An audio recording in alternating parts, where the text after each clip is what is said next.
Tom, very good to see you. We start with a really important question. What is a good monthly retirement income? And I want to share some data with you. According to the Bureau of Labor Statistics, the average annual expenses for people 65 plus in 2021 was $52,000. That comes out to about $4,000 a month.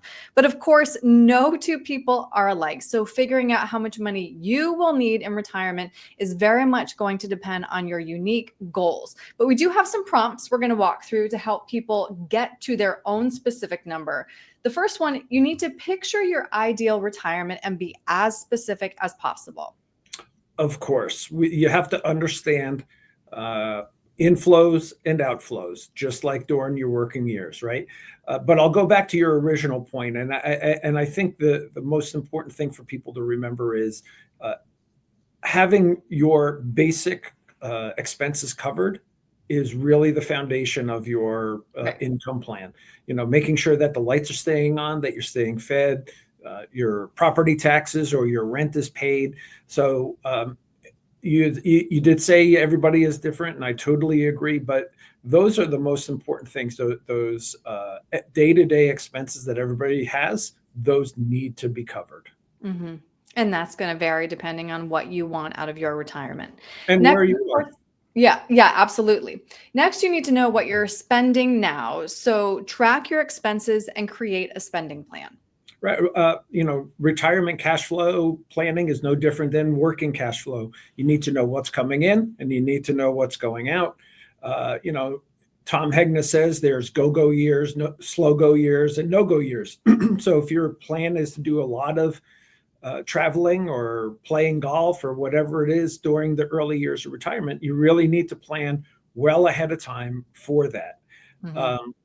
And for most people, quite honestly, my experience, 30 something years in the business, is that especially in the early years of retirement, most people's spending platform does not change much in retirement as it was during their working years. You may not be putting money into a 401k, but maybe you're doing some of that extra traveling. You may not have, your kids may still be in the basement eating Skittles, but they're not tax write-offs anymore, right? So you still have some of those expenses that you're coming out of pocket for.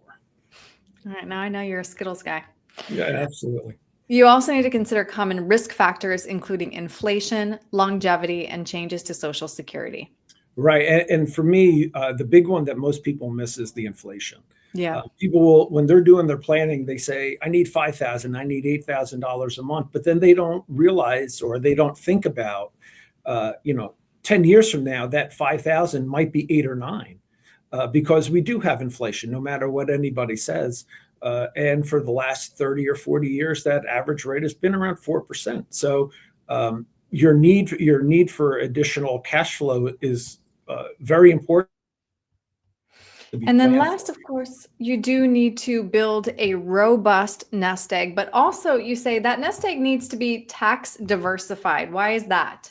Well, for me, the most important reason is because, in my opinion, tax rates have nowhere to go but up. We're $36 trillion in debt with it growing by $1 trillion every 100 days. We have about $300 trillion of unfunded liabilities, and it's simple math. We have to take in more money. The government has to take in more money to pay its bills. So getting taxes out of the way today in a tax environment where it's at a discount to later into the future when tax rates are going to be higher. I mean, it just makes sense to get as much tax-free as you can. Absolutely. And then, of course, we need to decide if we want to leave anything behind, and working with a financial advisor can help you with legacy planning. Yeah, so this is what my friend Len Ranier calls the fourth stage of retirement planning, which people either don't think about or don't want to think about. It's hard for people to think about their mortality.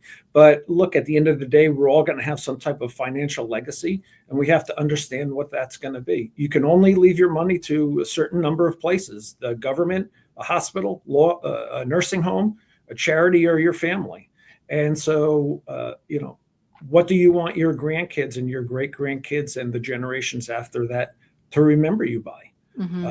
You don't have to leave them trillions of dollars, but hey, It's our responsibility, I think, as for generation to pass on generational wealth, to give those next generations an opportunity that maybe we didn't have.